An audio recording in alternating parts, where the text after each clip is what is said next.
Esto que por demoras impensadas va a ser la primera edición del ciclo 2002 en el Teatro del Pueblo de Diálogos Abiertos, que es una actividad que, como ustedes saben, los que participan habitualmente, que es patrocinada por el Instituto Movilizador de Fondos Cooperativos y la Asociación Cristiana de Jóvenes. Hoy tenemos, además de una conductora de lujo, como siempre, un invitado de lujo. Entonces yo voy a circunscribirme a presentar a Liliana y ella va a presentar al invitado. Gracias por estar con nosotros y vamos a pasar seguramente una velada muy agradable. Liliana. Muchísimas gracias, buenas noches. Gracias por estar un miércoles argentino. El aplauso lo hacemos extensivo a Pepe Nun, José Nun, politólogo que nosotros estamos invitando desde diciembre. ¿Se acuerdan de diciembre? Sentate, Pepe. Bueno, justito ese día estaba invitado Pepe Nun. Dijimos, bueno, me parece que hay cosas más importantes que hacer en estos momentos. Vamos a postergar este diálogo, Pepe, para que puedas analizar, porque va a ser otra Argentina. Y este es el punto. A ver, si después de aquel diciembre, Pepe, lo que estamos viviendo es otra Argentina, está empezando otra Argentina, podemos tener esperanzas de otra Argentina, algo.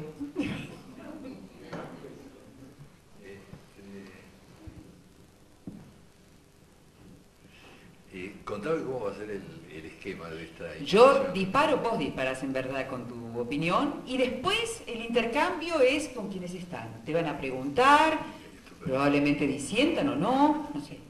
Bueno, ante todo yo te agradezco mucho la invitación y no fue culpa mía lo del año pasado. No, estábamos buscando un chivo expiatorio, vos sabés, desde Gran. Lo están buscando ahora. Ollarvide está fascinado por esos pasillos. Te llamó, ¿no es cierto? Está con la boa. No, yo quiero hacer una aclaración, y es que quienes nos especializamos en ciencias sociales no estamos en condiciones de hacer predicciones de nada. Todo lo que podemos hacer son conjeturas, y particularmente un cierto tipo de conjetura, que yo creo que es la más válida que puede hacer hoy en día la ciencia política. La conjetura que toma la forma de la advertencia, es decir, de decir qué es lo que puede pasar si no se hacen determinadas cosas hoy. Esto significa que en realidad, cuando hablamos del futuro, estamos hablando del presente. Ustedes saben que había un famoso pensador político francés que se llamó Georges Sorel, que escribió las reflexiones sobre la violencia. Y en las reflexiones sobre la violencia, él hablaba de la perspectiva de una huelga general, en que todos los trabajadores al unísono dejasen de trabajar, y que entonces eso marcaría el fin del capitalismo. Pero él después aclaró cuál era su idea. Y decía, yo no soy astrólogo, yo no sé si algún día va a haber una huelga general. Yo lo que quiero, al difundir el mito de la huelga general, es que los trabajadores tomen conciencia hoy de que la sociedad no puede seguir funcionando si ellos no trabajan. Es decir, que son ellos los productores, los creadores de la sociedad. Aparentemente estoy hablando del futuro, en realidad estoy queriendo actuar sobre el presente. Bueno, algo de esto es lo que uno hace cuando formula advertencias. Y efectivamente la advertencia es que así no se puede seguir. Pero se va a seguir, entre otras cosas, porque como comentaba recién, una de las características más terribles del infierno es que puede ser eterno, ¿no? Claro, claro, que siempre se puede estar peor. Además, esta cosa que decir, hemos llegado al fondo, no. Todavía podemos ser Haití, todavía podemos... Hay muchísimos ejemplos, por lo menos también del presente, ¿no es cierto? Ahora, las conjeturas que vos hiciste el año pasado, o hace 2 años cuando nos encontramos por la presentación de tu libro que se reeditó, anda bárbaro, ¿no? De la democracia. Vos, en esas conjeturas, hablando de aquel presente, estabas hablando de una Argentina con una sociedad tan vital como la que se mostró el 19 de diciembre. ¿O estabas hablando sí, sí. de una sociedad quieta, resignada? No, el libro se cierra justamente rechazando la fetichización de las formas democráticas importadas de los países de democracias liberales establecidas y diciendo de que acá la única forma de salir adelante es mediante la invención democrática, inventar nuevas formas de participación. Lo que hay que tener en cuenta es que lo que está ocurriendo en la Argentina y lo que está ocurriendo en general en América Latina es una experiencia absolutamente inédita. Quiero decir, en los años 80, cuando comenzaron las así llamadas transiciones hacia la democracia en América Latina, entonces la gente se aferró, en este caso la gente se refiere a los intelectuales, se aferraron a una definición que siempre se había despreciado, que era lo que se llama la definición procedimentalista de la democracia, es decir, que la democracia consiste simplemente en la renovación periódica de las autoridades a través de elecciones. Nada más. Tiene que haber partidos políticos, tiene que haber elecciones periódicas y con eso tenemos un régimen democrático. Y en apoyo de esta posición se citaban a autores de los años 40, de los años 50, que la habían formulado y que habían criticado duramente las ilusiones de los filósofos clásicos, que pensaban que con la democracia se podía llegar a la justicia social, que con la democracia se podía fomentar la fraternidad, etc. Ahora, lo que pasa es que los que escribieron en los años 40 y 50 en los países desarrollados sobre estos temas, le pusieron varias condiciones al funcionamiento del método democrático. En primer lugar, sostenían que el método democrático solamente puede funcionar en sociedades capitalistas desarrolladas, donde todo el mundo tenga asegurada la subsistencia.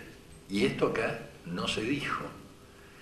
Después se dice, basta con ir a cualquier biblioteca y consultar los libros a los que me refiero, como por ejemplo el de Schumpeter, Capitalismo, Socialismo y Democracia. Después decían también, es muy difícil establecer una democracia representativa, y esto ya lo había escrito Tocqueville en el siglo XIX, porque en una carta a un amigo le dicen, qué régimen extraño, dice este, ¿no?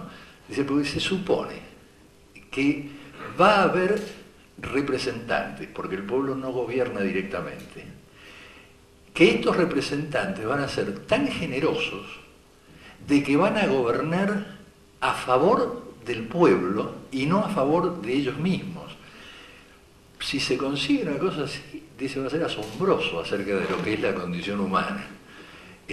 Por supuesto, por eso siempre se pensó en que eran necesarios controles, garantías, división de poderes, etcétera, para impedir que el egoísmo, la avaricia, etcétera, La condición humana copara la escena.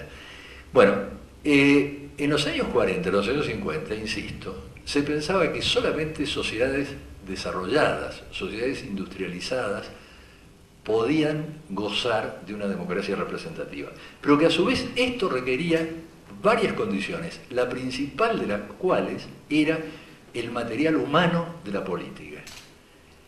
Porque como la política se transforma necesariamente en una profesión, el principal interés de cualquier profesional es permanecer en su profesión, por lo tanto, perpetuarse en lo que hace, y si está en el poder, perpetuarse en el poder. Entonces, si el material humano de la política no es de muy alta calidad, decían, rápidamente una democracia representativa degenera en otra cosa, se vuelve un simulacro de democracia representativa. Bueno, yendo a los hechos muy brevemente, en los 30 años gloriosos, así llamados de la posguerra, en que el mundo capitalista se desarrolla de manera espectacular, como nunca lo había hecho antes, la alquimia keynesiana, el desarrollo de los estados de bienestar, permitió incorporar gente, aumentar salarios, dar protección social. Y entonces, tanto las democracias que ya existían, que eran muy pocas, como las que se crean después de la guerra, que eran Alemania Federal, Austria, Italia, rápidamente aumentan el gasto social y trabajan para disminuir la desigualdad y para llegar al pleno empleo. En los años 60, en Europa existía prácticamente el pleno empleo. La tasa de desocupación era del orden del 1,5%. Cuando en los años 70 se produce la transición hacia la democracia, en 3 países que se llaman Portugal, Grecia, España, las condiciones habían cambiado. Los 30 años gloriosos ya habían pasado y se estaba viviendo la crisis del petróleo, la crisis del capitalismo mundial. A pesar de eso, en los 3 países que menciono, los niveles de desigualdad descendieron a la mitad e inmediatamente se pusieron en marcha políticas sociales de protección a los desocupados, a los pobres. Y ahora llegamos a las transiciones de los 80 en América Latina. Son las únicas en la historia contemporánea que tratan de hacerse mientras aumenta la pobreza, aumenta la desigualdad, aumenta la desocupación, aumenta la polarización. Es una proposición imposible. Exactamente al revés. Y además como ha sido, Pepe, nuestra historia, ¿no? Muy esquizofrénica, muy disociada de decir una cosa y hacer la otra, como hacen todos los dirigentes. Pero además, este vínculo que ya se ha roto, esta inversión también, como una inversión en la carga de la prueba, que parece que no que se vota porque hay democracia, sino que no, como se vota hay democracia y no pidas más, un votito cada 4 años. Pareciera también que la división entre pueblo y dirigencia, ahí también se ha roto la confianza, pero no solamente del pueblo con la dirigencia, sino que la dirigencia hacia el pueblo. Esta dirigencia, de lo que yo he podido percibir, y no sé si a vos te ha pasado lo mismo, desprecia profundamente la potencia, la energía social, no la puede capitalizar por lo mismo, este 19 o 20 de diciembre no ha sido posible de capitalizar porque están perplejos y porque no creen que nuestro pueblo sea capaz, como me dijo un gobernador, de comer raíces si le decimos que no al Fondo Monetario Internacional. Es decir, el desprecio y la desconfianza es mutua, ¿o no? Sí, lo que pasa es que el caso argentino es bastante particular en el contexto latinoamericano, porque, digamos, una cosa es que esta paradoja latinoamericana a la que me refiero ocurra en un país que de entrada tiene un altísimo porcentaje de excluidos sociales. Digamos que una dictadura deja un 80% de marginación en un país y se instala una democracia representativa. Y a los 10 años, estoy pensando en el caso de Chile, a los 10 años no eliminó la pobreza, ni eliminó la desocupación, pero logró incorporar una parte de los que estaban excluidos. Ahora, otro caso muy distinto es un país donde prácticamente todo el mundo estaba incluido. Sí. Y al cabo de unos años tenemos 16 millones de pobres, es decir, el 60% de la población, porque cuando se dice 16 millones de pobres se está midiendo una fina línea de la pobreza, es decir, hay que considerar por lo menos al 10% que está encima y que está a punto de caer, claro, que es muy vulnerable. Claro. Digo, entonces, una cosa es un proceso de incorporación, por más lento que sea, y otra cosa es un proceso de desincorporación. Claro. Este es el fenómeno. De desintegración y de fragmentación absoluta. Exactamente, que no ha ocurrido, por ejemplo, en Uruguay. En Uruguay no han aumentado los índices de desigualdad social.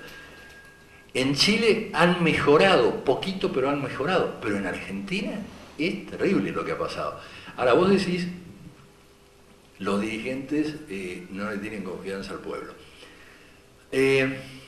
Yo creo que el problema es bastante profundo, complejo, y yo vine usando una metáfora que me gustaría repetir, a riesgo de repetirme, de repetirme, efectivamente, repetirme. Es que lo seguís pensando. No es que... Lo sigo pensando, no, además Alfonso Reyes decía algo que Borges le copió, prefiero repetirme antes que citarme. Muy bueno. Entonces lo que quiero repetir es esto. Vos eras muy joven y en realidad yo también, yo no tengo un recuerdo directo, no sé si alguno de los que están en la sala tendrá un recuerdo directo de esto, pero hasta los años 40, hasta Perón, los diarios La Nación, la prensa, sacaban las informaciones sobre huelgas en las noticias de policía. Claro. Es así, ¿verdad? Los pobres, los de abajo, fueron siempre considerados como las clases peligrosas. Y no digamos ya hoy en día, donde hay una generalizada criminalización de la pobreza. De ahí que yo introdujese esta metáfora para dar vuelta la escena.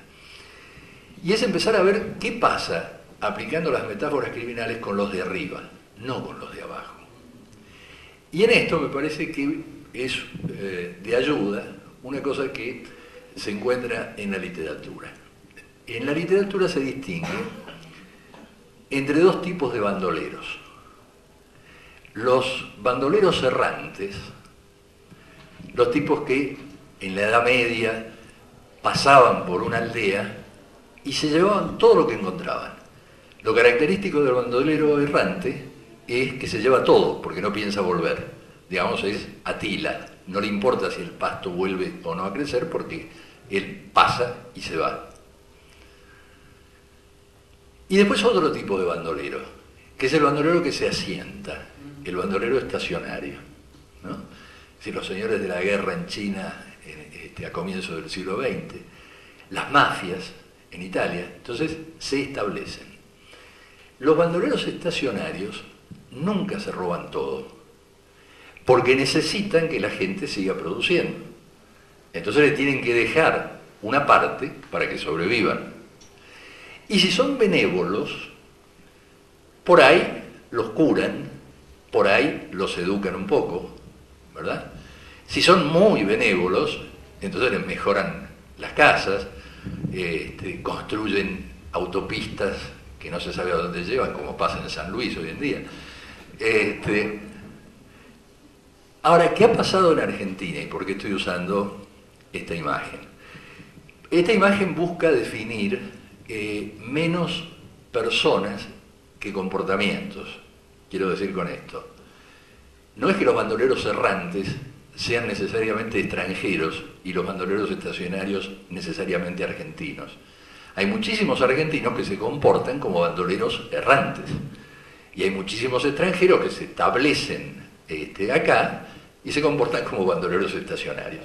Y por supuesto hay muchos capitalistas que no se comportan como bandoleros. Hago esta aclaración para que no sea una simplificación tan grosera. Pero lo que pasa es esto: los gobiernos están para proteger a sus países de los bandoleros. Digo, bandolerismo hay en todas partes. Digo, se supone que la función de un gobierno es defender a su país de la acción del bandolerismo. Particularmente a partir de los años 90, en Argentina hemos vivido una situación única. Es decir, un país que le abrió las puertas de par en par al bandolerismo. Para hacerlo, desmontó todos los sistemas de controles posibles. Digo, el único fundamento que dio Menem para aumentar el número de miembros de la Corte, ustedes recordarán, fue que de esa manera la Corte iba a ser más eficiente y se iba a poder dividir en salas. La primera acordada que dio la Corte aumentada fue que no se pensaba dividir en salas. Pero con la Corte no bastaba, porque está la justicia federal. Los jueces federales son los que entienden en causas en las que es parte el gobierno. Entonces se cambió a todos los jueces federales, sea haciéndolos renunciar, sea ascendiéndolos, pero se cambiaron todos los jueces federales. Vale decir que este decisionismo que llevó a abrirle el país al bandolerismo requirió desmontar y desmontar controles a favor de las mayorías de que se disponía en el Congreso. ¿Y quiénes dominaron la escena a partir de ese momento? No los bandoleros estacionarios, que son los que pueden tener cierta propensión a la benevolencia, como les decía antes. Vayan ustedes a una ciudad del sur de Italia y traten de robar. La mafia no los deja, porque si roban, les están robando a ellos. Entonces son lugares muy seguros, ¿no? Ahora, lugares muy inseguros son los lugares atravesados por el bandolerismo errante. Bueno, en la Argentina los que pasan a dominar son los bandoleros errantes.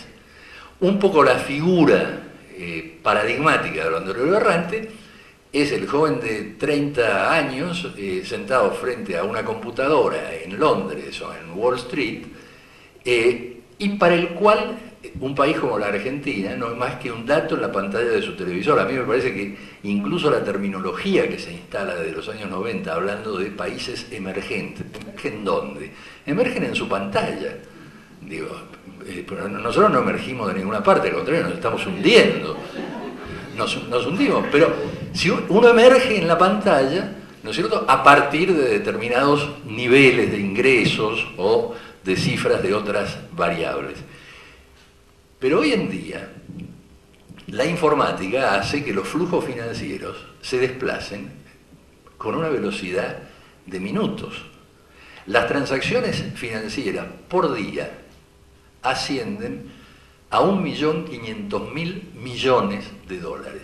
Es decir, superan las reservas sumadas de todos los bancos centrales del mundo. Entonces, bandoleros errantes... Más que lo de emergentes que es tan marketinero, ¿no?, para no ofendernos en lugar de decirnos subdesarrollados, lo que ha ocurrido es que ha habido una gran ficción, es que hemos sido todos virtuales. Es decir, porque esto no existe. Ese dinero, en verdad, le aparecen como números en la pantalla, pero no existe. No es el patrón oro, lo incorruptible además, sino lo que es tan fungible después como dinero, o tan ficticio como la virtualidad de las computadoras. Claro. Que un tarado en Londres o en cualquier otro lado aprieta y puede hacer desaparecer la realidad que creímos, que era ficción. Claro, pero a la vez desaparecen realidades menos virtuales que esas, claro. Quiero decirte. Cuando los argentinos empiezan a mandar dinero afuera, ¿no es cierto? Mandan dinero afuera, ahí ya no es virtual. Es decir, lo que es virtual es que en realidad no mandan el dinero afuera, lo entregan acá y acá se hace la transferencia a través de una computadora y en ese sentido es virtual. Pero digo, se convierten en bandoleros errantes que evaden, eluden impuestos, mandan afuera una suma similar a la de nuestra deuda externa, ¿no es cierto? Y a la vez, los bandoleros estacionarios ven restringidas cada vez más sus posibilidades de acción, se tienen que plegar a esta lógica, pero no solamente esto. Esta lógica implica directamente a funcionarios políticos, se instala la corrupción, porque antes habíamos dicho que desaparecen los controles. Entonces con la corrupción pasa como con cualquier otro bien. Si se vuelve muy barata, todos compran. Y entonces la corrupción en la Argentina se volvió muy barata. Esto es lo que se llama impunidad. Si yo sé que haciendo un acto ilícito corro el riesgo de ser echado de mi cargo y de ser inhabilitado de por vida y además de ir a la cárcel, lo pienso varias veces, o me tienen que tentar muchísimo lo que me ofrecen. Ahora, si no me va a pasar nada, si me llamo Barrio Nuevo y puedo decir si dejamos de robar 2 años el país se salva, y después sigue caminando tan campante. Si me llamo Barrio Nuevo y digo, insisto con el ejemplo de Barrio Nuevo porque sabemos el lugar que hoy ocupa en la Argentina, Digo, ¿ustedes recuerdan las declaraciones de Barrio Nuevo diciendo yo no hice La Plata trabajando? El hecho de que yo fuera dirigente gastronómico me daba fácil acceso a los estudios jurídicos. Y los estudios jurídicos pagaban comisión. Ahí había mucha plata. Y a mí me era muy fácil derivarle casos a los estudios. Esto lo dice Barrio Nuevo, que además tomó por la fuerza el sindicato gastronómico. Él no era gastronómico. Bueno, y hoy es un encumbrado personaje de la política Qué argentina. notable, no se necesita otro cuerpo interpretativo, otra categoría de pensamiento para interpretar. Porque cuando un tipo salvajemente te está diciendo la verdad, te está diciendo, escuchame que te estoy diciendo que te estoy apanando, el otro hace como que no se lo está diciendo. Y el otro es toda esta sociedad que prefirió no escuchar la verdad. Es decir, qué ingenioso. Hubo una elección de no escuchar la verdad, ¿no? Claro, porque esos fueron él dijo estas cosas en la primavera, digamos, del plan de convertibilidad, Claro. que fue el periodo 91-94. Entonces, bueno, era el momento de la vaca gorda, la Argentina crecía, bienes que antes no estaban al alcance de la gente o que la gente veía en los comerciales de televisión, de repente se hicieron muy baratos, se hicieron muy accesibles por ese falso 1 a 1 que creó la convertibilidad. Y bueno, y por eso la gente, mucha, supongo con asco, pero en el 95 lo religió Menem. Digo, ahora, las responsabilidades de la clase dirigente, digo, no solamente Alfonsín, por ejemplo, dijo la barbaridad de que con la democracia se educa, con la democracia se come, con la democracia se cura. Digo, con la democracia se hace todo eso si hay escuelas, si hay hospitales, ¿no es cierto? Si hay comida. Si hay comida, claro. Si hay presupuesto. Si hay presupuesto, exactamente. Uno de los temas menos debatidos en la Argentina. Porque hay una cosa sobre la que nunca nos hablaron en los cursos de instrucción cívica, que creo que ya ni siquiera existen. No sé si hay. Se llaman de otra manera. Se llaman de otra manera, pero existen. Bueno, yo quisiera saber si en algún curso de instrucción cívica se le enseña a los chicos que todos los derechos cuestan plata. En una sociedad capitalista no hay ningún derecho que no cueste plata. Es decir, el derecho a la educación cuesta plata porque hay que invertir en escuelas, en universidades, en la formación de los maestros, etc. El derecho de justicia cuesta plata porque hay que tener tribunales, hay que tener jueces bien formados, hay que tener empleados del Poder Judicial bien remunerados, etcétera, etcétera. Esto hace que en un país capitalista no existan derechos absolutos, porque no hay dineros infinitos. Entonces hay que asignar prioridades. ¿A qué le doy prioridad? Le doy prioridad a la educación, le doy prioridad a la salud, le doy prioridad al fomento del empleo. Eso es lo que comúnmente se llama un proyecto de país. Eso es lo que se llama un proyecto de país. Acá ese tema está totalmente ausente de la discusión. Exacto. Lo nodal, lo esencial. Lo esencial, efectivamente. Por eso he tratado de irritar en la medida de mis posibilidades, diciendo una cosa que a mí me parece obvia y que comprendo por qué irrita. En una sociedad capitalista, la falta de dinero es falta de libertad. Esto a mí me parece que habría que gritarlo en las calles.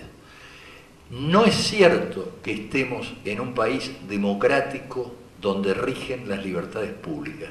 Rigen para unos pocos. Los 16 millones de pobres, y que digo, son muchos más, ni bien uno aumenta la franja. Ustedes saben que lo de la línea de la pobreza lo inventó un inglés que se llamó Charles Booth, a comienzos del siglo XX, y era un armador de barcos. Y entonces fue la línea de flotación, ¿no es cierto? Entonces, debajo de eso te hundís. Pero es muy arbitraria esa fijación. Los europeos no la establecen así, la línea de la pobreza. Para los europeos la línea de la pobreza razonablemente es una línea relacional.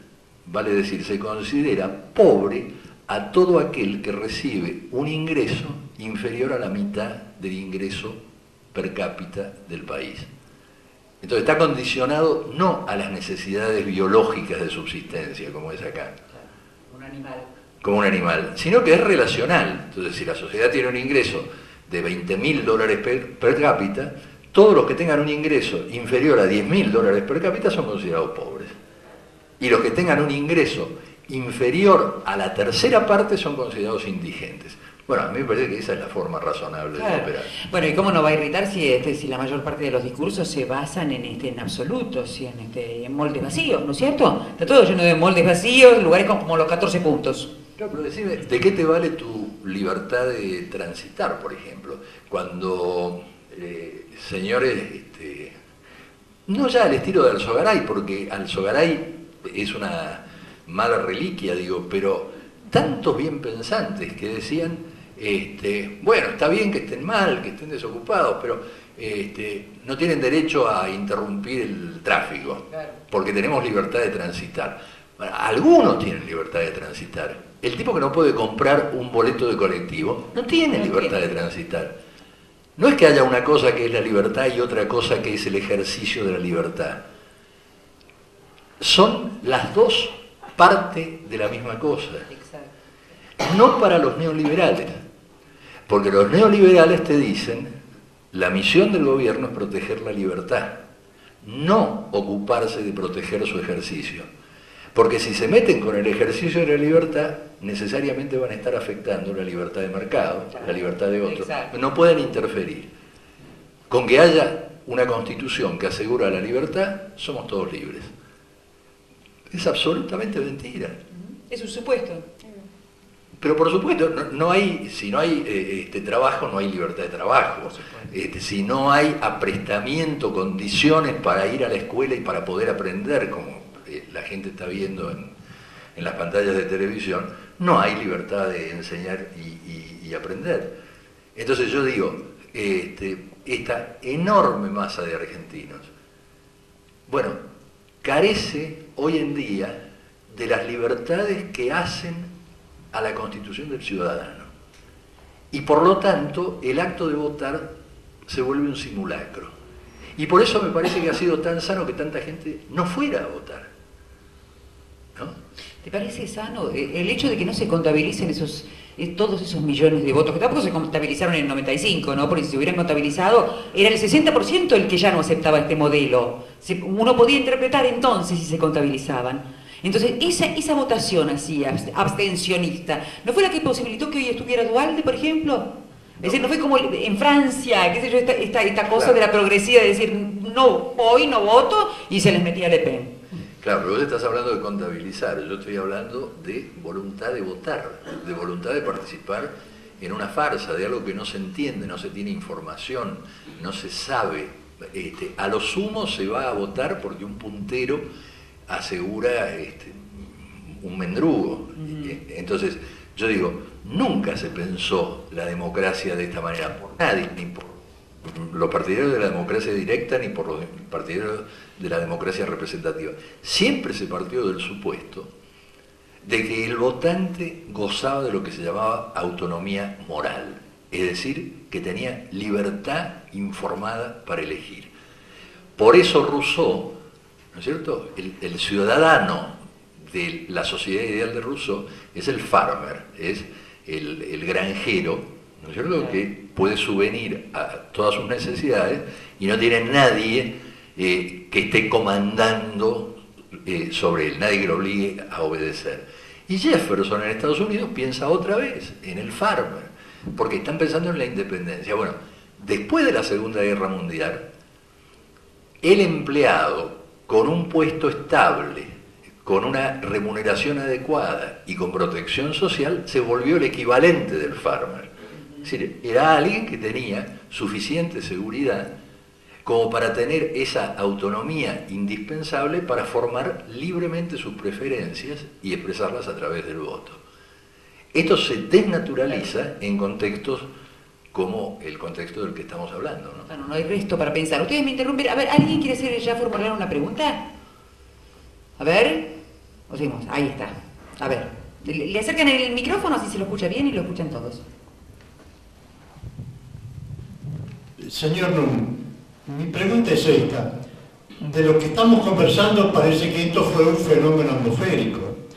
Y según mi punto de vista, no sé si estoy equivocado, pero según mi punto de vista, esto es el resultado de la actividad del grupo Bilderberg, del grupo de Davos, de la Trilateral Commission, etcétera, etcétera. No fue una cosa que surgió de la naturaleza como un terremoto. Fue un proceso decididamente organizado, llevado a cabo despiadadamente para producir estos resultados. ¿Está usted de acuerdo? Con varias salvedades. Desde luego que Menem no fue un terremoto, ni un fenómeno natural, digo. Y Alfonsín tampoco, estoy hablando de señores de carne y hueso. La salvedad que yo le quiero formular es la siguiente, que si no se matiza una reflexión como la suya, uno cae fácilmente en una teoría conspirativa en que hay un centro desde el que emanan las órdenes, ¿no es cierto?, que después se ponen... No, ¿sabe por qué? El centro sí existe. Lo que pasa es que esas órdenes se refractan de manera distinta según cada lugar. Por eso Ferrer escribió hace poco un texto que tiene un título formidable. Cada país tiene el Fondo Monetario Internacional que se merece, ¿no? Es decir, si hay una cosa que han confirmado todos los estudios que yo conozco, al investigar qué pasó con el famoso consenso de Washington en su aplicación. Bueno, el hallazgo común a todos estos estudios es que no hay dos casos iguales. No hay dos casos en que el mentado consenso de Washington se haya aplicado de la misma manera. Y no es cierto que los estados nacionales estén desapareciendo. Esta es una forma de tratar de debilitarlos.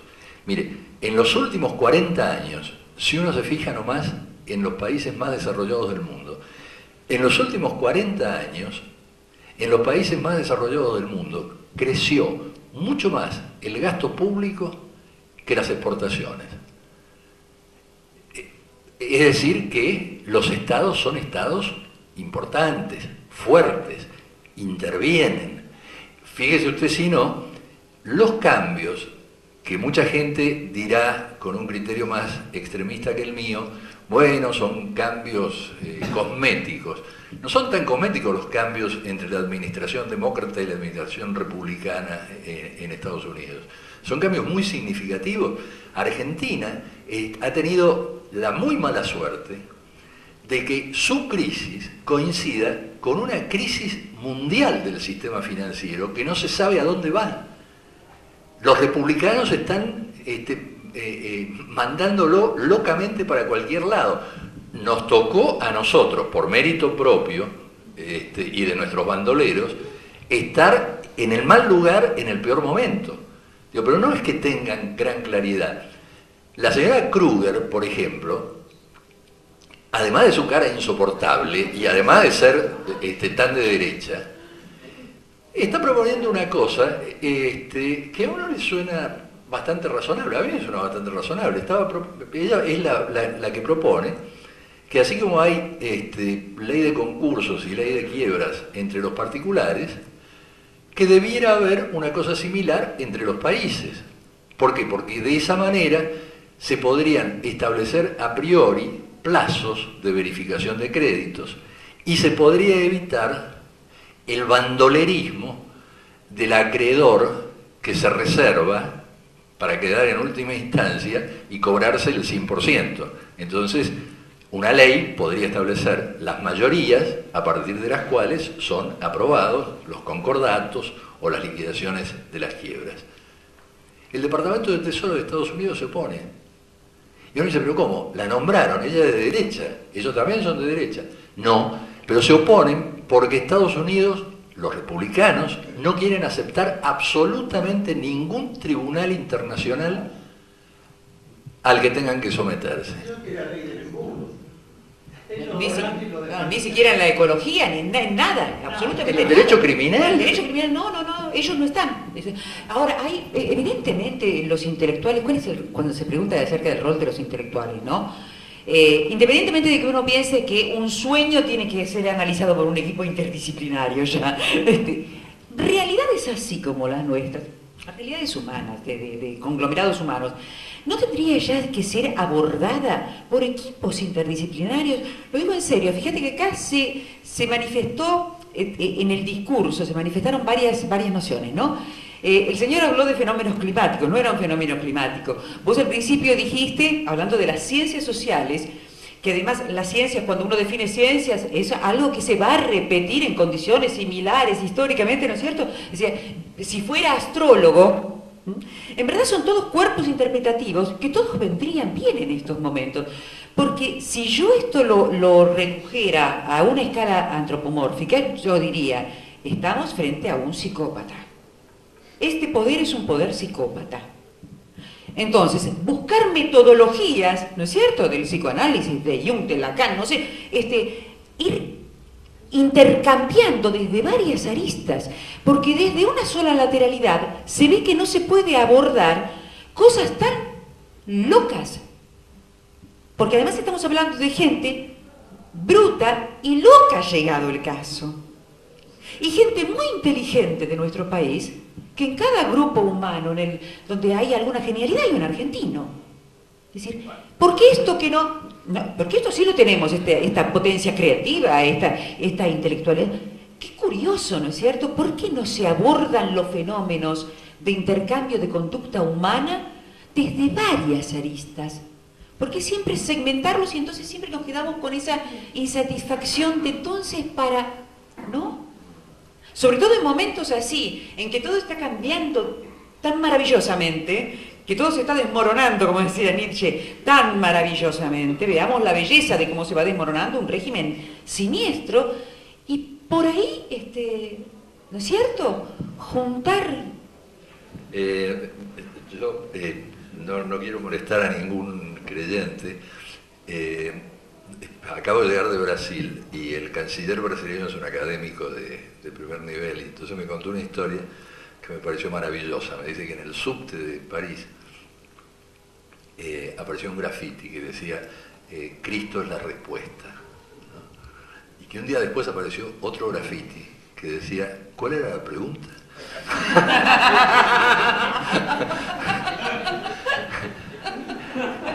Ahora, esto tiene que ver con una cosa que yo te quería comentar sobre lo que vos habías dicho. Yo me acuerdo de haber leído los primeros sociólogos americanos, nombres como Ross, Warner y otros, le hacían una prevención a sus alumnos, y era una prevención que hoy en día se advierte como muy interesante, sobre todo para un país como el nuestro. Les decía, ojo, cuidado con la difusión de los descubrimientos científicos que ustedes hagan, que no dañen demasiado las ilusiones del pueblo. Es decir, lo que les estaba diciendo es, estamos en una sociedad que cree profundamente en la movilidad ascendente, es decir, que se puede llegar de Canillita a Rockefeller. No le demuestren muy brutalmente que esto no es así, porque el desencanto va a ser terrible. La situación argentina de hoy es una situación en que ese tipo de velos ya no existe. Es decir, una particularidad del momento que vivimos es que no hay velos. Todo se ve descarnadamente, crudamente. Ahora, ¿qué significa esto? Yo creo que significa algo que uno explora a través de las encuestas que realiza. La gente sabe muy bien qué le pasa. Es decir, una persona que no puede dar de comer a sus chicos sabe que no puede dar de comer a sus chicos. Una persona que está desocupada sabe que no tiene trabajo, etcétera, etcétera. Entonces la gente no es zombie. ¿Qué le pasa? La gente sabe. El problema es cuando uno le pregunta por qué cree que le pasa. Y entonces ahí es donde viene la opacidad, la cosa brumosa, la cosa que no está políticamente trabajada. Yo acabo de terminar una encuesta entre 1.800 familias pobres de todo el país. Y las preguntas de lo que uno llama antagonismo social, por ejemplo, una pregunta que a uno creo que le suena tan elemental como si usted cree que los ricos tienen la culpa de que haya pobres. Entre el 67 y el 70% de la gente te contesta que no. Si la diferencia entre lo que usted gana y lo que gana su patrón es muy grande, sí. ¿Y eso le parece justo o injusto? La amplia mayoría es justo. ¿Y por qué es justo? Bueno, porque él arriesga, porque invirtió plata, porque las máquinas son de él. Digo, hay pueblos más rebeldes que otros, hay pueblos más diferentes que otros. Es una generalización que no se puede hacer, no se puede hablar del pueblo argentino, pero digo que hay muy amplios sectores del pueblo argentino que han sido trabajados por muchos años de lucha contra la subversión, de lucha a favor de la comunidad organizada, que todo antagonismo social era un invento de los marxistas, que trataban de crear odio en la sociedad. El mismo sindicalismo, Pepe. El sindicalismo argentino no admite la lucha de clase, vos le decís un sindicato europeo y no lo pueden creer. El obrero argentino siempre se quiso parecer al patrón. No entendió que tenía su propia fuerza. Esto está en la génesis. Ahí hay una pregunta más. A ver, No tiene conciencia de clase. No, además piensa que no, el patrón es bueno porque lo deja salir los jueves, lo dejaba, digamos.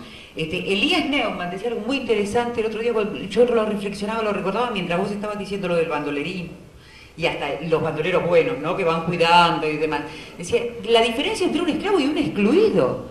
Porque al esclavo, el amo lo cuida un poco para que le siga produciendo y además, lo más importante, tiene un proyecto, que es ser libre. El excluido no. Ni lo cuida nadie ni tiene proyecto. Bueno, te puedo decir dos cosas que me parecen relevantes, si me perdona el señor que iba a hablar. La primera es que los esclavistas del sur de Estados Unidos no eran ningunos distraídos. Entonces, una de sus máximas era, ojo, si un esclavo tiene un mal patrón, va a soñar con tener un buen patrón. Si un esclavo tiene un buen patrón, va a soñar con no tener patrón. Entonces, sea un mal patrón, para que el tipo sueñe con tener un buen patrón. Pero el otro tema que me parece durísimo y apasionante, los esclavistas del sur, que insisto, eran gente educada, que razonaba, que justificaba la esclavitud, tenía una justificación muy fuerte en los términos en que vos lo acabas de plantear.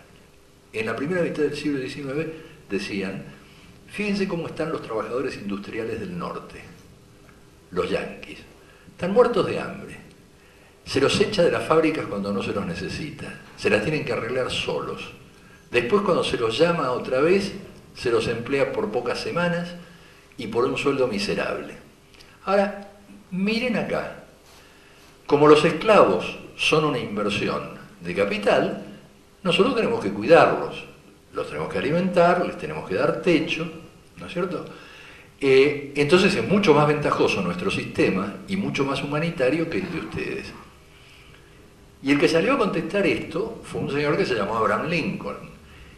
Y la respuesta de Lincoln es una respuesta que yo creo que hoy nos tiene que hacer pensar mucho a los argentinos. La respuesta de Lincoln la dio en varios artículos, pero además en su discurso inaugural como presidente. Dijo, bueno, los esclavistas del sur están diciendo que es mejor tener dueño que alquilar el propio trabajo. Pero no se dan cuenta de una cosa, y es que el trabajador del norte puede llegar a ser patrón, y el esclavo del sur no. Vale decir que estaba poniendo como diferencia crucial entre los dos sistemas la posibilidad de ascenso social. La pregunta que se impone es, cuando esta posibilidad desaparece, Cuando la gente deja de tener perspectivas de movilidad ascendente, bueno, una posibilidad es que se vaya del país como tantos están haciendo. Pero una pregunta que es demasiado cruel para formular, y me voy a animar a hacerla en pequeño comité y nada más que a objeto de reflexionar.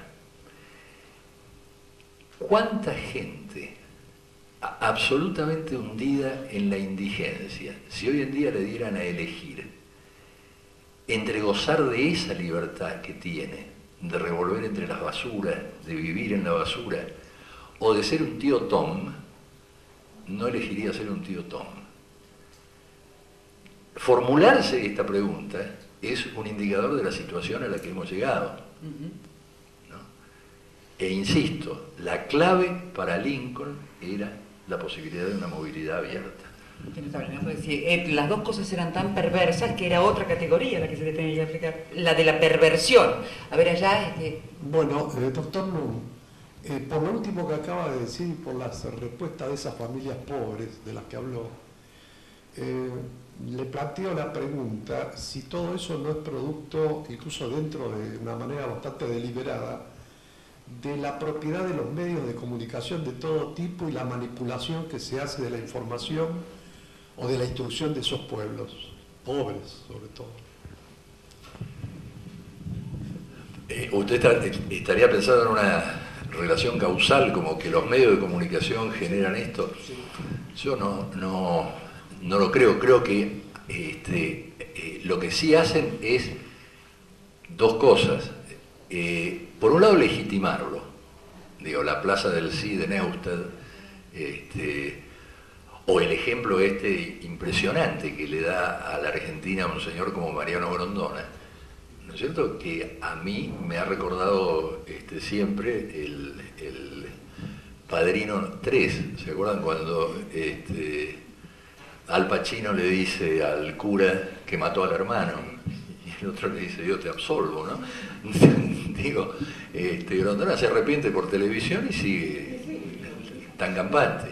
Digo, en ese sentido, la función legitimadora de un orden de explotación, de exclusión y demás es correcto.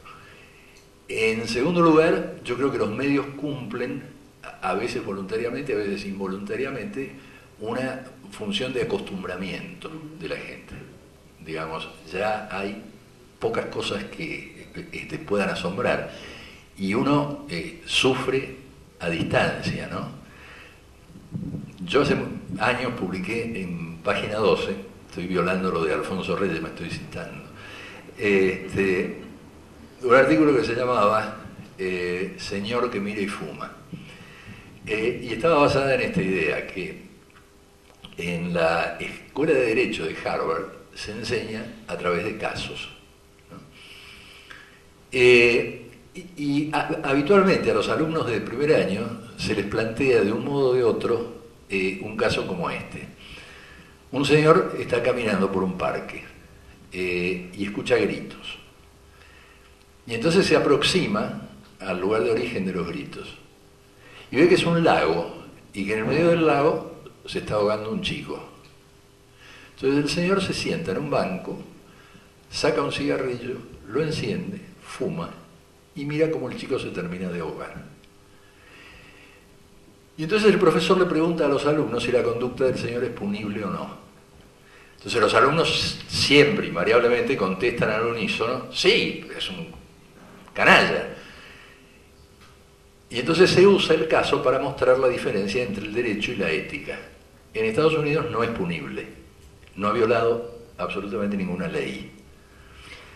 En Argentina sí ha violado una ley de abandono de personas, pero la multa que tendría que pagar sería ínfima, de 35 pesos, 50 pesos, con una función de teatro. Digo, finalmente vio morir a alguien en vivo y en directo.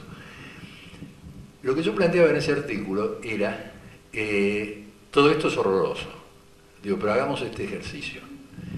Traslademos imaginariamente el banco de la plaza a nuestro living.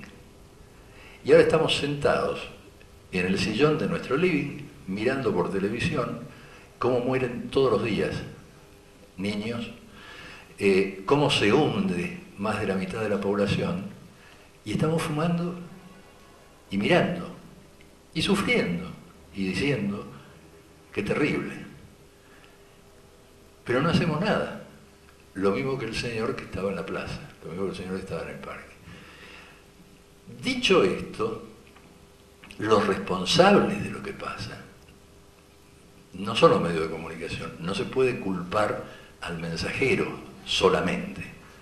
Digamos, los responsables fundamentales de lo que pasa son grandes grupos económicos expoliadores. Bueno, a eso me refería a la manipulación de los dueños de los medios de comunicación. Ah, pero eso son una parte. Los que hablan son simplemente empleados al servicio de sus intereses. Está bien, pero hay muchos grupos económicos que no tienen medios de comunicación, ¿no? Es decir, quiero decir, el ámbito de los medios de comunicación no agota el ámbito de los grandes grupos económicos, como por ejemplo Repsol, que yo sepa, no es dueña de...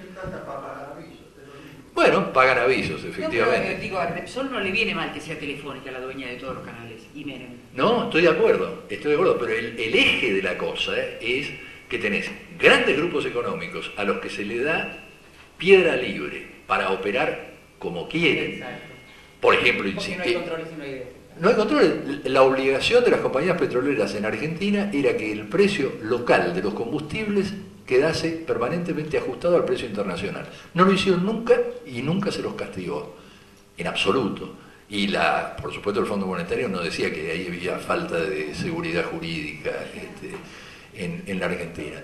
Entonces, digo, están estos grandes grupos económicos y hay una dirigencia política muy corrupta y que se ha plegado, a veces inocentemente, en la mayoría de los casos no inocentemente, a estas políticas expoliadoras. Digo en la mayoría de los casos no inocentemente, porque a mí me consta personalmente, y no voy a hacer nombres, pero hay muchos que están en este momento en lugares de gobierno, que criticaban duramente en privado el país al que nos estaba llevando la convertibilidad, Cavallo y compañía.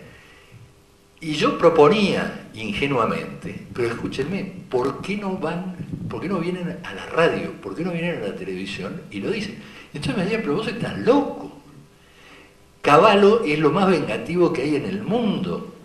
Tenemos que cerrar la consultora, nos echan, les mandan integrales de impositiva a todos nuestros clientes. Entonces se callaron la boca.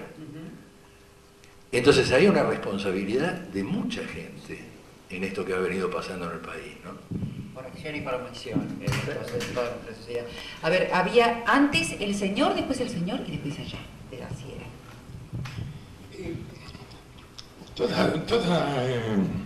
Toda su conferencia es muy jugosa, ¿no es verdad? Acá de hambre no se va a morir nadie. Es tanto los puntos que quisiera observarle. Voy a tomar el último que dijo, devaluación. Es decir, que Cavallo, ¿no?, es el hombre que no dejaba hablar sobre devaluación, prohibía, era tabú. Ahora yo digo, ¿qué es devaluación?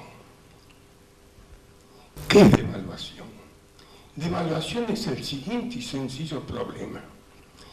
Antes, $1 valía $1, ahora $1 está cerca de los 3 y 4. Es decir, supóngase, lo nombró Grondona. Grondona declara en la revista Noticias, hace unos meses atrás, unos cuantos meses, él dijo, yo tengo 3.000 hectáreas de tierra, en las cuales tengo 1.300 cabezas de ganado. ¿No es verdad? Él declara. Entonces, muy bien, Grondona tiene 1.300 cabezas de ganado. Una vaca pesa 400 kilos, entonces valían $400.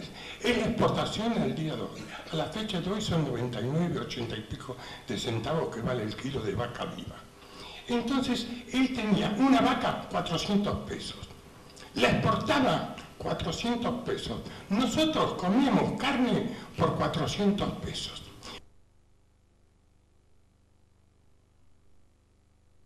Cabezas de ganado, de un día, de un hachazo, de un día, de la noche a la mañana, vale 4 veces más. Y todavía es corto. El ministro actual quiere llevarlo a 5 o 6.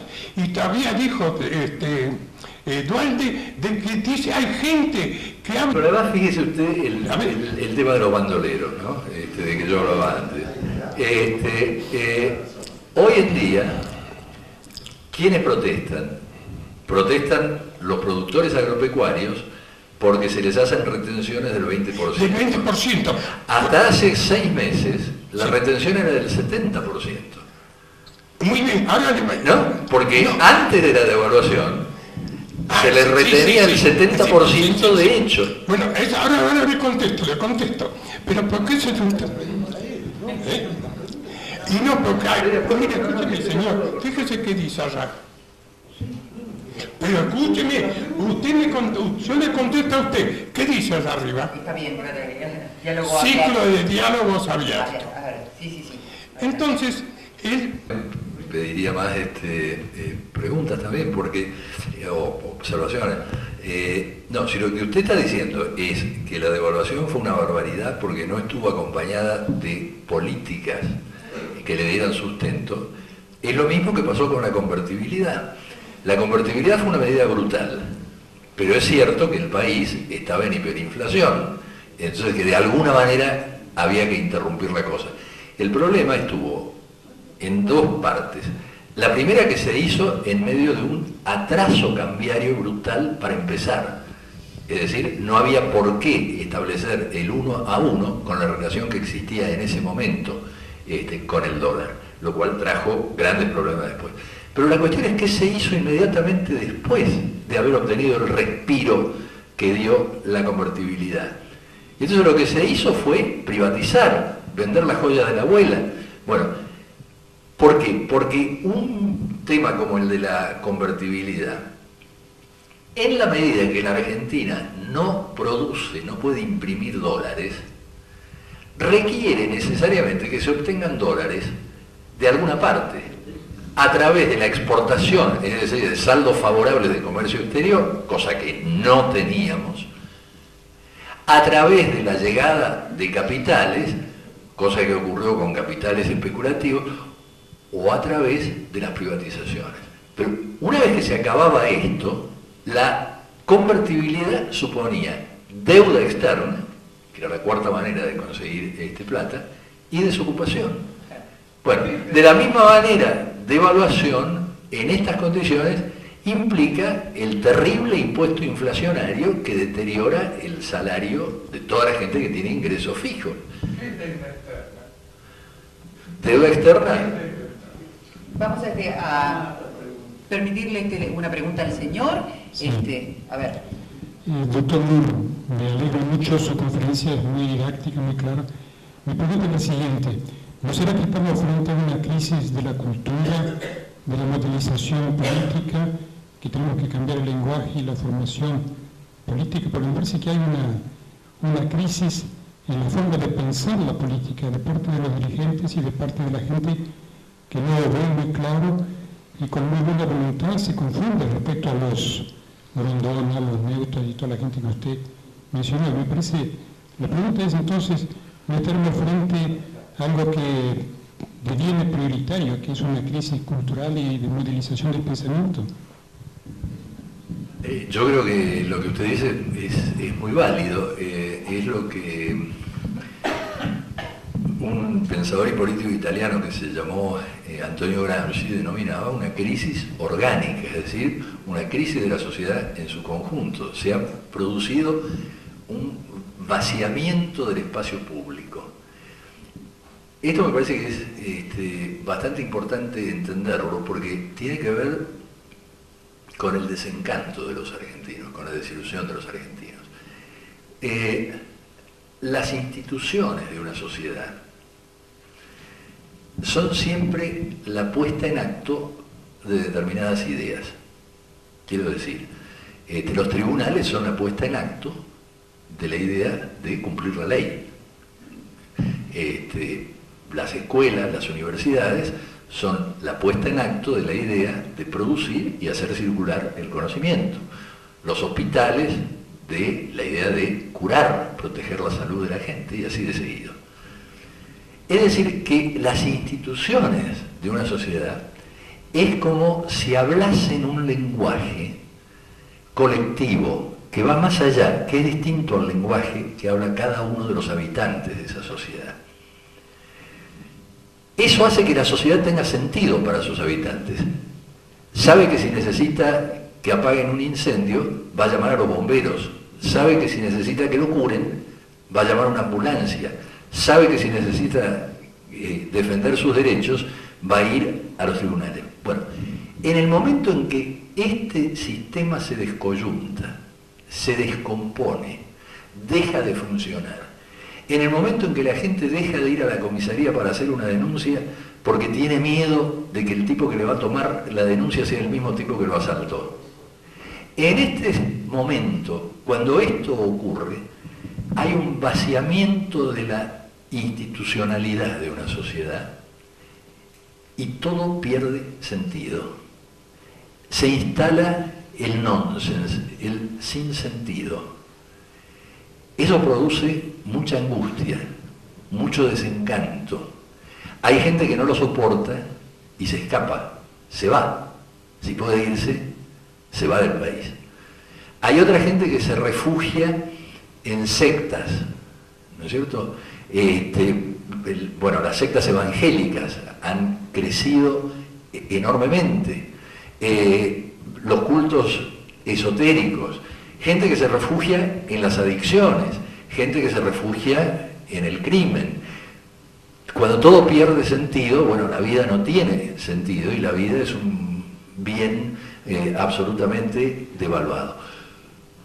Por supuesto está lo otro, que son las respuestas positivas que buscan redotar de sentido a aquello que lo ha perdido. Entonces, en parte, las asambleas populares, el reunirse entre vecinos, el desarrollar grupos solidarios, el desarrollar redes solidarias, ahí lo virtual tiene una importancia muy grande porque permite comunicarse sorteando incluso instancias burocráticas, comisiones de fábricas que se comunican entre sí, ¿no es cierto?, a través de Internet. Digo, pero todo este desquicio indica una profunda crisis cultural. Y de estas crisis se tarda muchísimo en salir. Ahora, yo le quiero dar un ejemplo que me surgió por una cosa que dijiste vos y por algo que estaba contenido en la pregunta.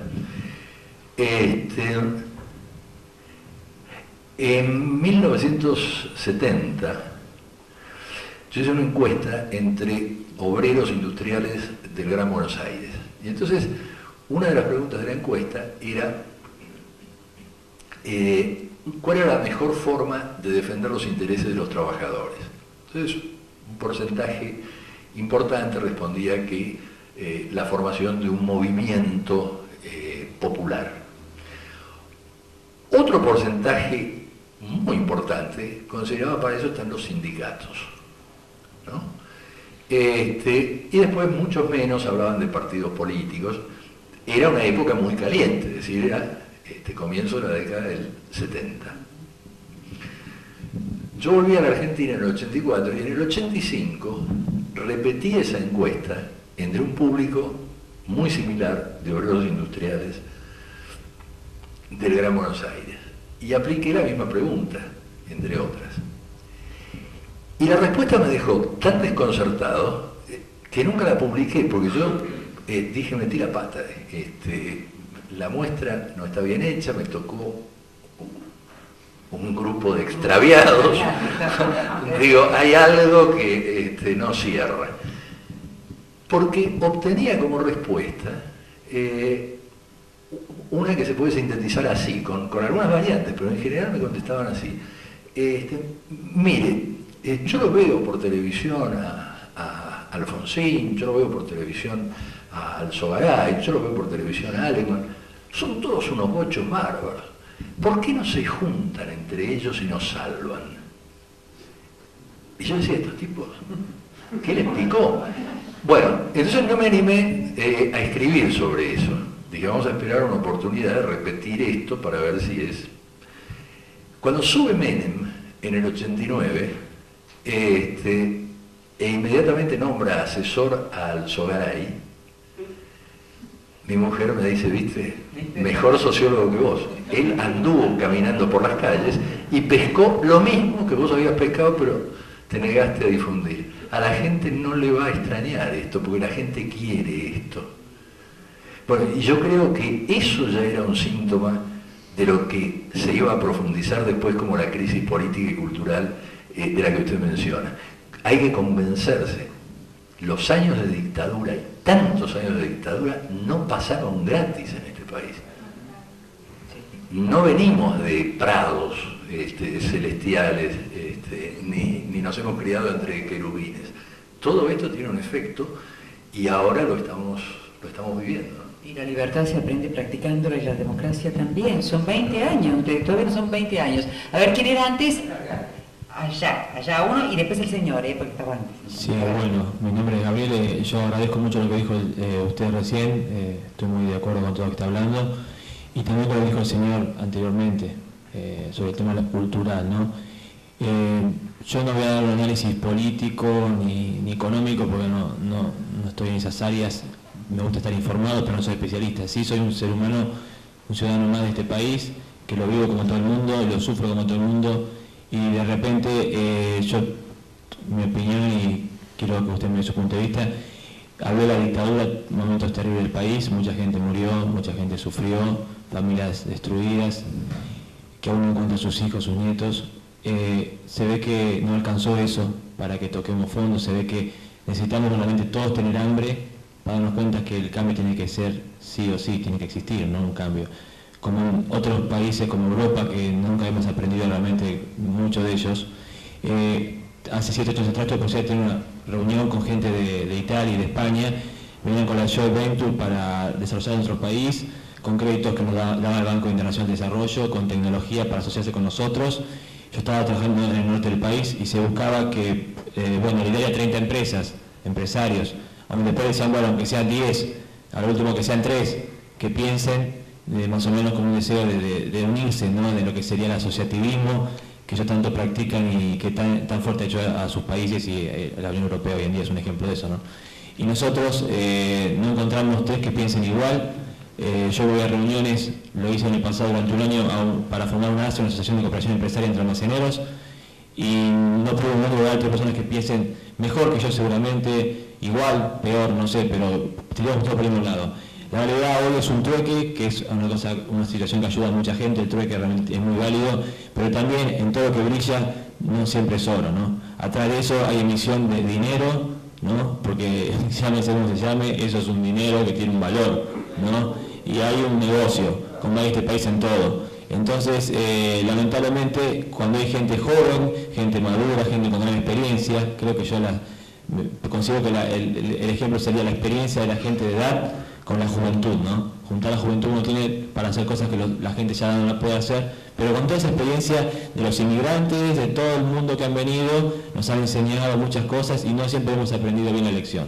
Entonces, me molesta la inseguridad, me molesta que es algo que lo veo en televisión todos los días y me pongo a llorar cada vez que lo veo, a la gente que muere sin saber qué futuro le espera, quedan familias destruidas. Yo vivo en una cárcel, en un pequeño negocio que está todo enjaulado, y los delincuentes andan con armas, ¿no? La policía las armas que no les alcanza, y los jueces y los políticos están ahí y tiras y aflojes y votan lo que la gente no quiere que voten, votan lo que a ellos les interesa votar, o lo que sus intereses les permite votar o los obligan a votar, y la gente está totalmente defraudada, incluido yo. Entonces siento depresión, nunca fui depresivo, amo la vida, amo la vida, amo los seres humanos, amo a mis semejantes, pero siento que cuando nos aprieta la horca, estamos muy emocionante que tiene, sabemos que no es de antes, pero hay tierras, hay cosas para producir, hay microemprendimientos que se pueden hacer, se pueden unir la gente. En Formosa hablé con gente una vez del gobierno y me decían que estaban soñando con que vengan coreanos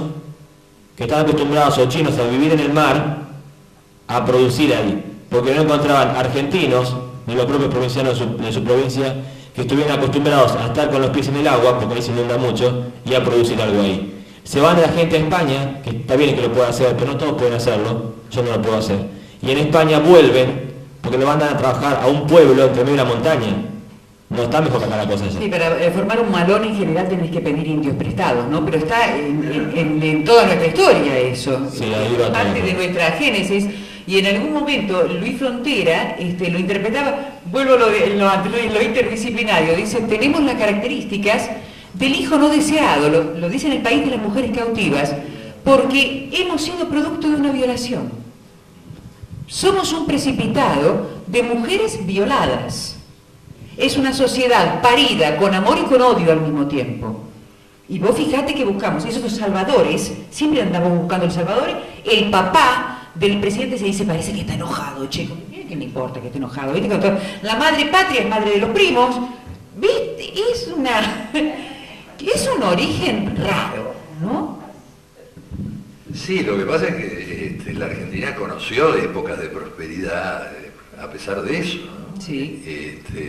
Ahora nos tocaron todas las malas con la dirigencia económica, política que hemos venido teniendo.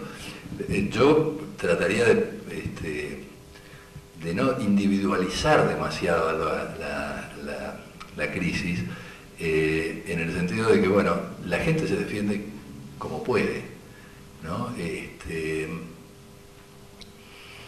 Yo muchas veces menciono un párrafo que me impactó muchísimo de Primo Levi. Primo Levi, ustedes saben, fue un ingeniero químico italiano que estuvo 2 años en Auschwitz, ¿no? Bueno, y escribió 2 libros fenomenales sobre el Holocausto.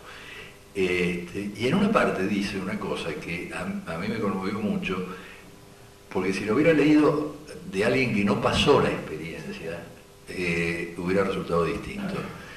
Y Primo Levi dice, es ingenuo, es falso, es ajeno a la verdad histórica, suponer que un régimen tan siniestro como el nacionalsocialismo santifica a sus víctimas. Por el contrario, las degrada y hace que se le parezcan. Miren qué cosa terrible. Guardemos la distancia, digamos, con el nacionalsocialismo. Pero que no es cierto que regímenes terribles, explotadores, excluyentes, generen necesariamente víctimas que sean ajenas a las características de este régimen, me parece que es en parte igualmente cierto. Recuerden ustedes lo que le pasó a Gorbachev, ¿no? Gorbachev creyó que levantando la tapa del estalinismo iban a florecer 100 flores. Y lo que encontró debajo era gente que estaba acostumbrada a robarle el lugar en la cola del pan al otro. Lo que encontró debajo fue la rápida transformación de amplios sectores en mafias, ¿no? Quiero decir, la calidad de víctima llega muy profundamente, porque se le roba a la gente hasta su condición moral.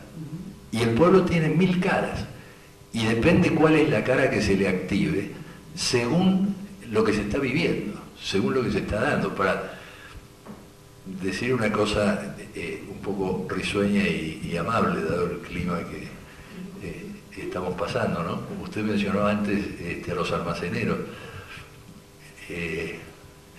La hijita de un almacenero viene muy preocupada al negocio de su papá. Y el papá le pregunta por qué está tan preocupada. Y dice, porque tengo que hacer una composición y no entiendo el tema. Y el padre le dice, ¿y cuál es el tema? Un dilema moral. Dice, yo te voy a explicar. Suponete, dice, que entre una clienta. Dice, y la clienta compra por 10 pesos. Me entrega un billete de 50 y se va. Ahí viene el dilema moral. ¿le cuento a mi socio o no?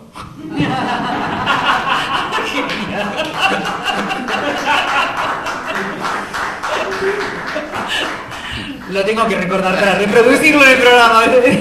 Adelante. No, bueno, le quería hacer un comentario respecto de lo que usted dijo, de las personas que se interrogan respecto de por qué pasan determinadas cosas o si la interrogación sobre la causa es realmente correcta o no. Yo lo que veo que en este momento...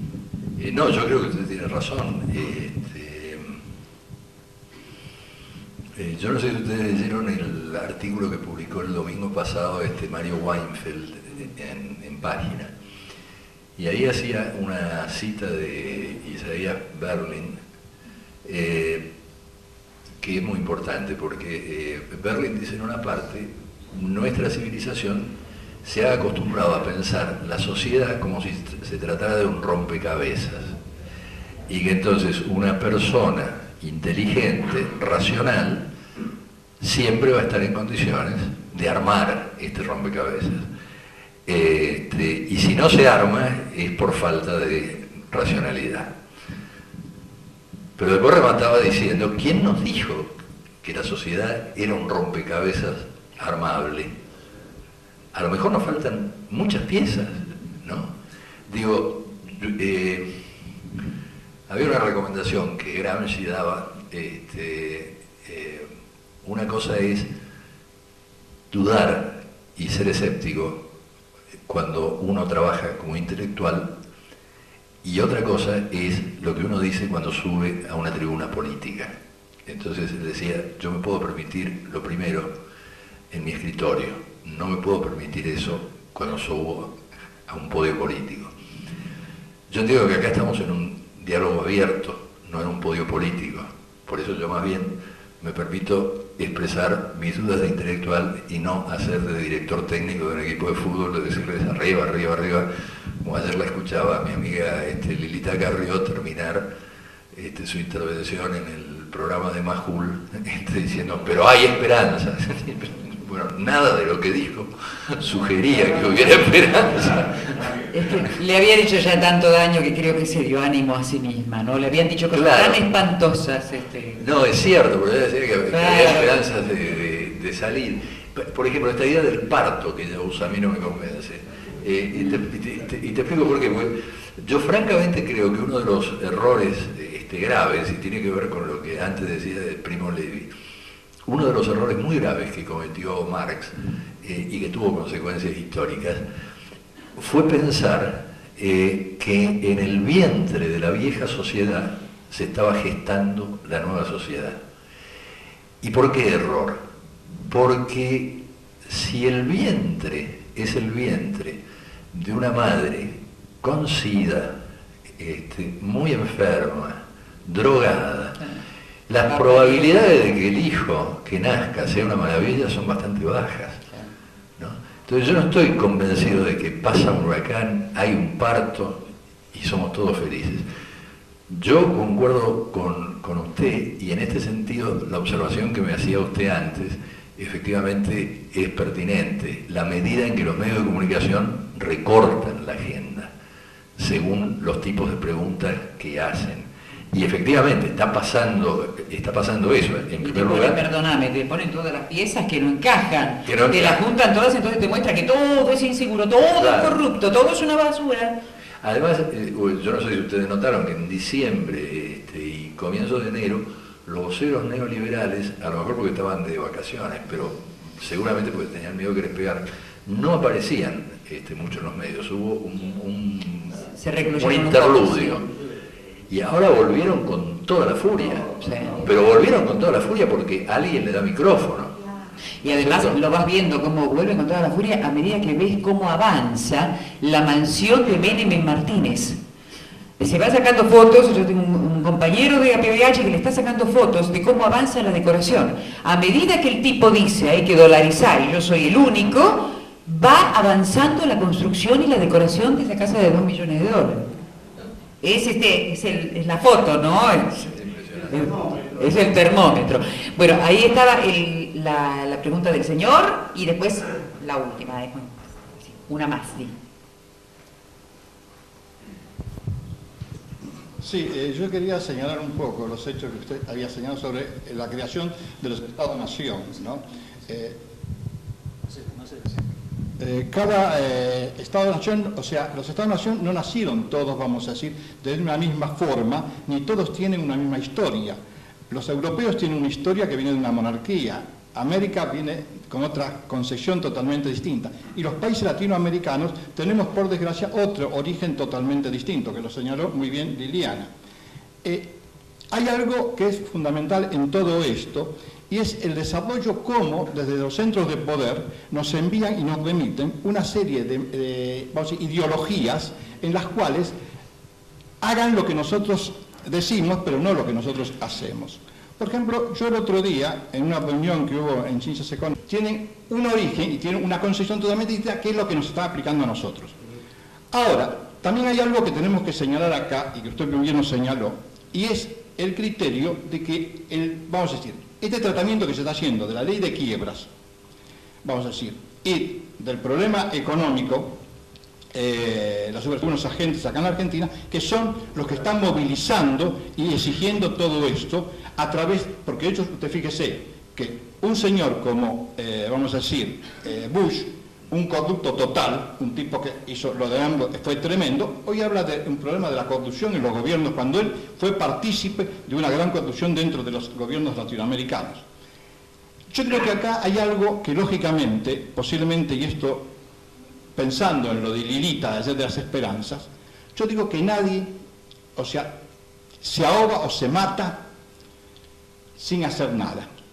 Yo creo que hay algo en el ser humano que va a brotar y que es el derecho a la dignidad. Los argentinos en este momento... O sea, el fracaso tan espantosa del llamado progresismo, si es que existe algo así, en primer plano, y qué alternativas le ve hoy, si Elisa Carrión no sería un nuevo fracaso, todavía más estruendoso, y qué alternativa le veo a una posibilidad de democracia directa tipo Luis Zamora. ¿Es más o menos lo que usted quería preguntar, señora, o lo que quería decir? No, yo quería... Porque así tenemos ya 3 puntales. Bueno, sí, más o menos. Lo de la esperanza, lo de la posibilidad de que esa esperanza la encarne una Lilita Carrión.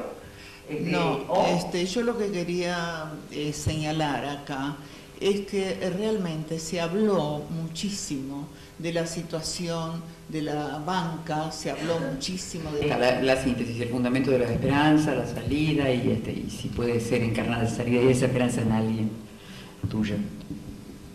Claro, con lo que en realidad volvemos al comienzo, si yo puedo hacer predicciones o no, y no puedo hacer predicciones.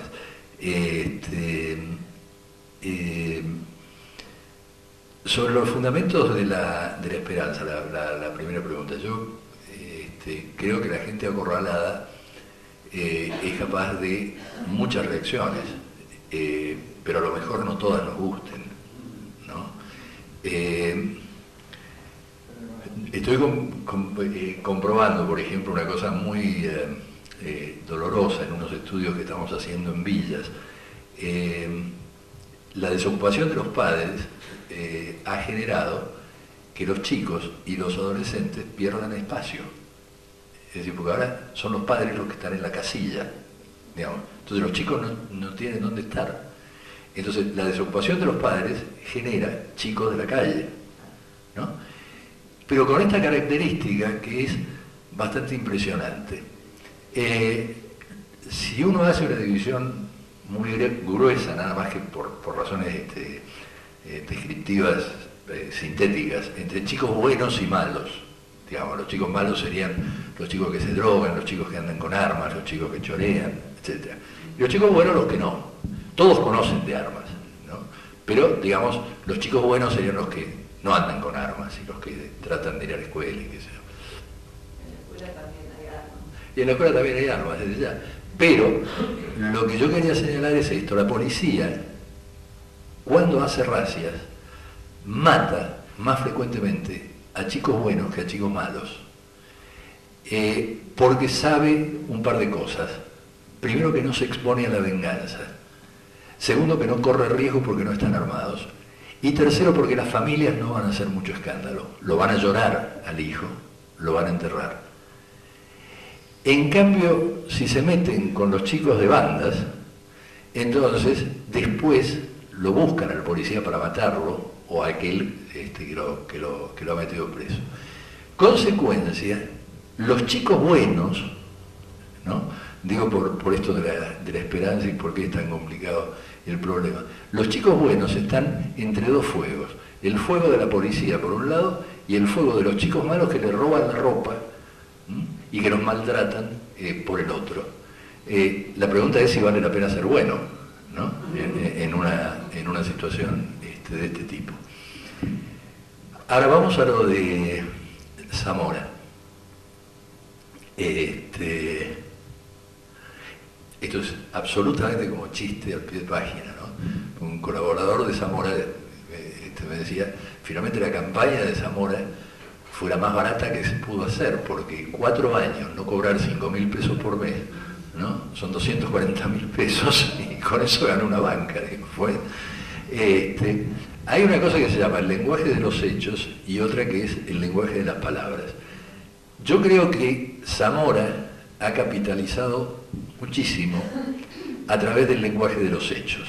Digamos, una persona decente, una persona no corrupta y una persona pobre, que no ha sacado ninguna ventaja de su dirigencia política.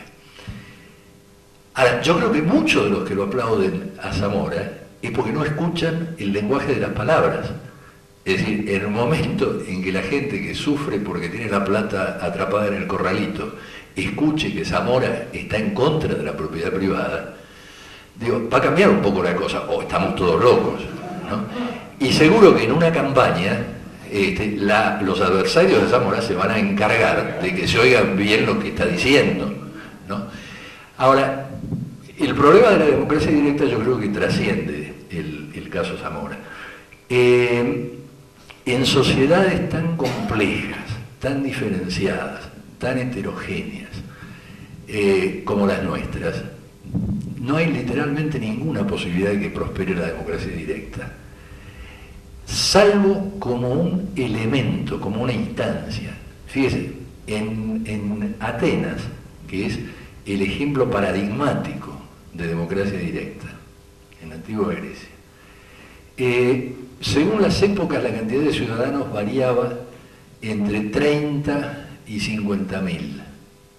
El ágora ateniense, es decir, el lugar donde se reunía la asamblea, tiene lugar para 6.000 personas, que era el quórum con el que funcionaba la asamblea. Y las evidencias históricas indican que cada año había que pagarle más viáticos a los ciudadanos para que abandonaran su trabajo en el campo y vinieran a la asamblea. No es pecado no tener ganas de participar en la política, como no es pecado no tener ganas de ser escultor. Quiero decir, la participación política no es algo innato que se va a generalizar a todo el mundo. Pero además, las experiencias, y estoy seguro, casi hago una apuesta, que incluso las experiencias personales de algunos de los que están acá presentes, si son sinceros, les va a indicar que muchas veces las asambleas están arregladas antes en los pasillos, porque se habla entre vecinos, se dice lo que se quiere propugnar, y el tipo que llega solo, en general es el perejil. Digo, esto está estudiado en muchas partes. Ahora, ¿estoy en contra de la democracia directa? De ninguna manera. Me he pasado la vida diciendo que había que estar a favor de las formas de participación directas. Más todavía, en la Argentina se ha instalado una frase que, si ustedes la piensan, es absurda, y la repiten paladinamente todos los dirigentes, ¿no? Los problemas de la democracia se resuelven con más democracia. Bueno, salvo que la palabra democracia cambie de significado en el interior de la frase todo lo que está diciendo es: los problemas se resuelven con más de lo mismo. Bueno, y el que tenga cara para decir que los problemas que estamos pasando se resuelven con más de lo mismo, que lo diga, ¿no? Entonces, de lo que se trata, la forma en que hay que traducir esto, me parece que es: los problemas de la democracia representativa se resuelven con más formas democráticas a inventar. Y ahí interviene las experiencias de participación, el estímulo a la democracia directa y demás. Que la democracia directa por sí sola pueda ser el objetivo de esta sociedad, a mí me parece absurdo. Ahora, no hay incompatibilidad ninguna entre las formas de democracia más directas y la democracia representativa. Cuando la señora preguntaba cómo se organizan las asambleas, cómo se comunican entre sí, para hacerlo tienen que designar representantes. Es decir, necesariamente se instalan formas de representación. Necesariamente se instala la paradoja de alguien que no quiera acumular poder para sí mismo, sino que sea tan generoso que opere exclusivamente para aquellos a quienes representa. Entonces, lo que yo creo es que no hay incompatibilidad ni de principio ni de hecho entre democracia representativa y democracia directa. Incompatibilidad de principio hay, digamos, si en el fútbol jugadores que no sean el arquero tocan la pelota con la mano, eso está penado, hay una incompatibilidad de principio, hay un reglamento que lo prohíbe. Ahora, si un jugador quiere jugar un partido silbando la Quinta Sinfonía de Beethoven, es bastante difícil que lo logre, pero no hay ninguna incompatibilidad de hecho, nadie le prohíbe que lo haga. El tipo puede andar tarareando la Quinta Sinfonía todo el partido. Bueno, yo digo, entre estas formas novedosas de participación y la democracia representativa, no hay ni incompatibilidad de principio ni incompatibilidad de hecho. Hay que empujarlas, hay que propulsarlas, pero con los ojos abiertos. Es decir, sabiendo que no son una llave que abre todas las puertas y que lamentablemente no hay llaves que abran todas las puertas. Yo lamento mucho decirlo esto para la gente más joven, porque yo en una época creía que sí, ¿no? ¿Puedo terminar con un cuentito? Sí, por favor. No, es un cuentito que me volvió, yo lo contaba hace muchos años, es un cuento polaco, en realidad. Y otra vez, me acordé cuando contaba el cuento del señor que estaba caminando por el parque. Este es otro señor que está caminando por un parque, ¿no? Pero siente no gritos, sino que escucha que lo chistan. Entonces busca, mira, no ve. Siguen los chistidos y entonces se va acercando a un estanque. Y entonces ve que hay una rana. Y la que chistaba era la rana. Entonces el señor alza la rana. Y la rana le dice, caballero, dice, yo soy una bellísima princesa, a la que una bruja ha hechizado, hasta el día que un caballero como vos me dé un beso, y entonces me convertiré otra vez en la bella princesa, me casaré contigo y viviremos para siempre felices. El señor no dice nada y se mete a la rana en el bolsillo y sigue caminando. A las 2 cuadras, chistidos otra vez. Entonces el señor saca a la rana y la rana le dice, ¿os habéis olvidado de mí? No, le dice bella princesa, dice, lo que pasa es que estoy a una altura de la vida que antes que casarme me conviene tener una rana que habla.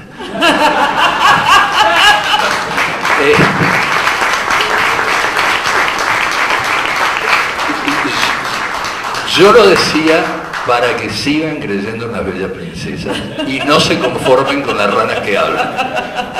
Brillante. Muchísimas gracias. Muchas gracias, doctor José Nun, Liliana López Foresi. Gracias a ustedes por la presencia. Este ciclo debería llamarse, y de hecho es así, Diálogos Abiertos para repensar a la República Argentina. Los invitamos al próximo encuentro, que será el 30 de mayo en la Asociación Cristiana de Jóvenes, que acaba de cumplir su primer siglo de vida, por supuesto, como siempre, en Reconquista 439 a las 19:15, con entrada libre y gratuita. Ese día lo tendremos a Horacio Embón conduciendo el Diálogo Abierto. Los invitamos, gracias por la presencia. Hasta luego.